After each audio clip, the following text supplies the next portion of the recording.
Hello. শুভ মহালয়া সবাইকে। আশা করি তোমরা সবাই খুব ভালো আছো, সুস্থ আছো। আর আজকে অনেক দিন পর ভাবলাম তোমাদের সবার সাথে একটা ছোট্ট করে ভিডিও শেয়ার করা যাক। কোনো বাইরের ভিডিও নয়, জাস্ট ঘরের মধ্যে বসে বিকজ তাইওয়ানে আজকে হচ্ছে তোমার holiday due to the typhoon. তো বাইরে আমরা যেতে পারছি না, তো ভাবলাম আজকে অলসো আমাদের বাঙালিদের জন্য একটা বিরাট বড় দিন, অ্যান্ড সেই দিনটা হলো আজকে মহালয়া। তো এই দিনটার সাথে আমি আশা করি তোমরাও অনেকটা রিলেট করতে পারবে যে আমরা যখন ছোট ছিলাম আমাদের মধ্যে একটা আলাদাই উৎসাহ থাকতো। লাইক সকাল থেকে উঠে আমরা সেই ভোরবেলাতে সবাই একসাথে বসে বাড়ির মা বাবা ভাই বোন এবং কাকু কাকিমা জেঠু জেঠিমা ঠাকুমা সবার সাথে একসাথে বসে ওই রেডিও শুনবো। রেডিও শোনার সাথে সাথে আমরা তারপরে ভোর হবে, সকালে সবাই মিলে গিয়ে কি বলে ওটাকে, দর্পণ বলে বোধ হয়, যে হচ্ছে সবাই স্নান করবে এবং সেই ঠাকুরের একটা মন্ত্র বলবে। এইভাবে আমাদের কিন্তু ছোটবেলাটা কেটেছে এবং বড়দের সকালে প্রণাম করার মাধ্যমে পুজোর শুরু। তো বাট এখন আমরা মনে করি যে কিছুটা হলেও সবকিছুর মধ্যে মানে আন্তরিকতাটা আর নেই। আন্তরিকতাটা ছাড়া আর সবকিছু আছে, মেনলি লাইক সবকিছু যেন সবকিছুর মধ্যে একটা শো অফ ভাব। লাইক পুজো মানে শো অফ। বাট আমরা ছোটবেলাতে কিন্তু অনেকটা সেই 5টা দিন, পুজোর 5টা দিনে 5টা নতুন জামা পরতে হবে, এই নিয়ে আমাদের পুজোটা ছিল। যে এবং পুজোর পর একটা সেই পুজোর আলোচনা বা পুজোর মধ্যে একটা পুজো নিয়ে আলোচনা, সেই ভাবটা ছিল। এখন হচ্ছে আর ওই জিনিসটা নেই, এবং আমি ফিল করি বোধহয় এটা সময়ের সাথে সাথে চেঞ্জ হয়েছে। এবং আমাদের বাবা মারাও এতটা ওনাদের লাইফে বিজি হয়ে পড়ছেন যে বাচ্চাদের সাথে যে টাইম স্পেন্ড করা এবং আমাদের যে ট্র্যাডিশন সেই জিনিসগুলোকে নিয়ে আলোচনা করা, এইগুলো আমরা হারিয়ে ফেলছি।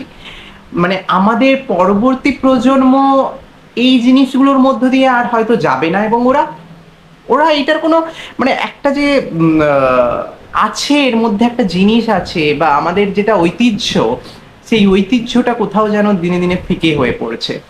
তো আমার মনে হয় তোমরাও এই জিনিসটার সাথে একমত হবে। এবং এবং সব সময় একটা আমরা খুব খারাপ সময়ের মধ্যে দিয়ে যাচ্ছি। আর সেই সময়টা নাই বা আমি উল্লেখ করলাম, সবাই জানে যে আমরা কোন সময়টার মধ্য দিয়ে যাচ্ছি। এবং আমরা সবাই পুজো ভালোবাসি, পুজোতে ফিরতে চাই। আমিও পুজো ভালোবাসি এবং আমিও পুজো আনন্দ সব কিছুর মধ্যে থাকতে চাই। বাট সব কিছুর মধ্যেও আমরা যেন না ভুলে যাই যে আমাদের আসল লক্ষ্যটা কি।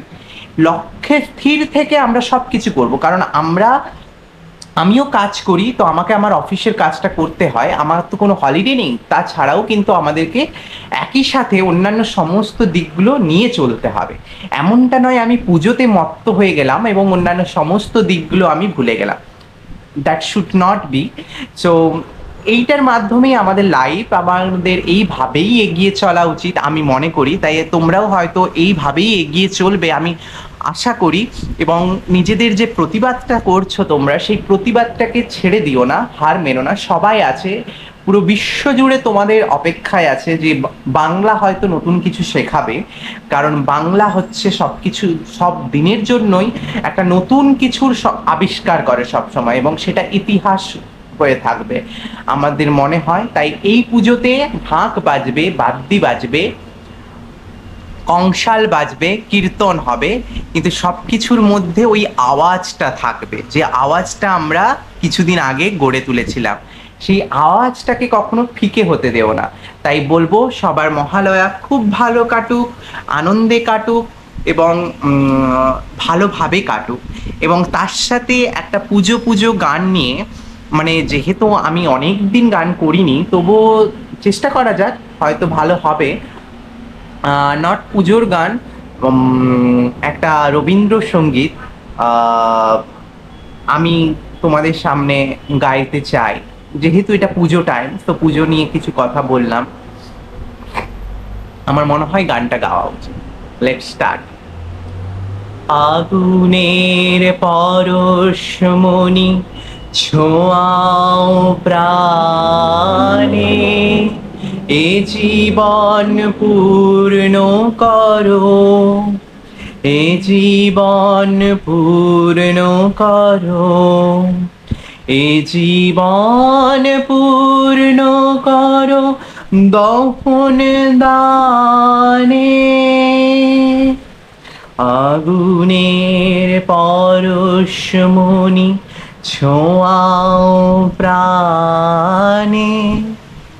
সবাই ভালো থেকো, সুস্থ থেকো, পুজো ভালোভাবে কাটাও, পুজোর শুভারম্ভ সবার খুব খুব ভালো হোক। এই দেবী পক্ষে যেন সবার সব কিছু শুভ হয় এবং সমস্ত অশুভ শক্তির যেন বিনাশ ঘটে। ভালো থেকো। নমস্কার।